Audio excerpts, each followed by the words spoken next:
Everybody, happy Tuesday. Today we are going to be continuing to learn about Langston Hughes. Will be the second part of the biography assignment on him. So, before we do that, I want to remind you that there is a vocabulary quiz on Friday, so you can start practicing for the quiz today. You have 2 days to practice, and then the quiz will be on Friday. You don't need to finish the entire practice assignment, just work on that. And when you feel comfortable enough to take the quiz, then you can stop. Okay?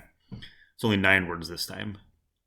All right. Also, just sorry, it's crazy. There's only like a month left of school, so let's finish the year strong.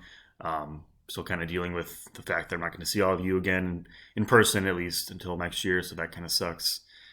But hopefully, in the fall, we can go back and just catch up and see each other again. It'd be great. So we'll see how that goes. All right. Our learning objective today. I can complete the Langston Hughes biography and determine the meaning of one of his poems. Okay, so we're going to be reading the rest of his biography and then a short poem that he wrote at the age of 17 years old. All right, so first watch this video.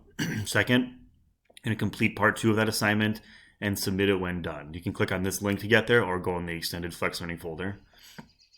Remember to watch the help video that will be posted shortly. If you need help, I'll link it here, and that will also be in the week 5 extended Flex Learning folder. When you're done with that, complete the Langston Hughes vocabulary on vocabulary.com. And once again, this is a practice assignment that you should just look at the words at least and keep practicing them until you feel comfortable for the quiz, which will be on Friday. All right. Besides that, you just finish any missing work and join my office hours just to check in. If you didn't finish the biography yesterday, go back and do that.